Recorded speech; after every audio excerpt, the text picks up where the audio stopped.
آقا اسلام کے دیوانے کہتے ہیں مصطفیٰ کی پیشانی مبارک کا حسن نہ پوچھئے، کتنی خوبصورت پیارے آقا کی پیشانی ہے، اور ایسی صاف ستھرا چمکتی ہوئی پیشانی کہ جس طرح چاندی کا کوئی پلیٹ رکھا ہوا ہو، اتنی چمکتی مصطفیٰ کی پیشانی۔ اور آقا کے صحابی کہتے ہیں مصطفیٰ کی پیشانی پہ جب پسینہ نکلتا تھا، مصطفیٰ کی پیشانی سے جب پسینہ ٹپکتا تھا تو آپ نے دیکھا ہے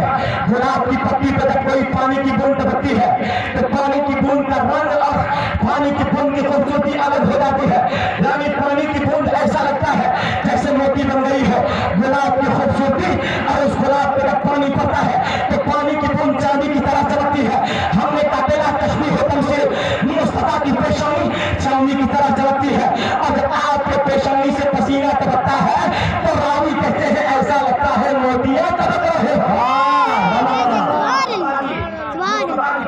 سے موتیاں نکل رہے ہیں۔ اب یہ موتیاں مصطفیٰ کی پیشانی سے جو نکلتے ہیں، آقا علیہ السلام کے دیوانوں صحابی کہتے ہیں اللہ کے نبی کے پسینے میں ایسی خوشبو ہے کہ حضرت انس کہتے ہیں ما مسست طیبا ولا حریرا انجن من کف رسول اللہ صلی اللہ علیہ وسلم ولا شممت رائحة اطيب من طیب رسول اللہ صلی اللہ علیہ وسلم او کما قیل۔ صحابی کہتے ہیں انس بن مالک کہتے ہیں اللہ کے نبی کی خوشبو کی بات پوچھتے ہو، مصطفیٰ کے پسینے کی خوشبو کی بات سنتے ہو۔ ارے سنو، نبی کے پسینے کا عالم تو یہ تھا مصطفیٰ سے کوئی ہاتھ ملا لیتا تو سارا دن اس کا ہاتھ خوشبو سے مہکتا ہو۔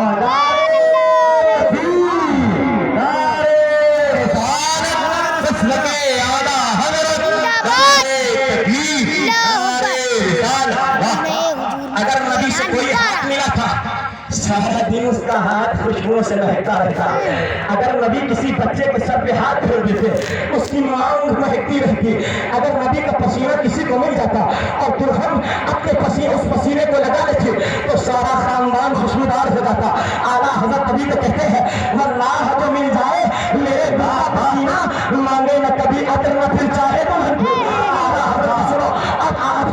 غوث اعظم کی بارگاہ میں اب غوث اعظم کا جب آخری زمانہ آتا ہے، غوث اعظم کی جب آخری عمر ہوتی ہے تو سرکار غوث کے جسم پہ بھی مکھی نہیں بیٹھتی ہے۔ سرکار غوث کے جسم ناز سے بھی جو پسینہ نکلتا ہے، خوشبودار پسینہ نکلتا ہے، سرکار غوث اعظم کے پورے باس کو زمین نکل جاتی ہے۔ آپ کے بیٹے نے پوچھا ابا جاؤں، کتابوں میں تو پڑھا ہے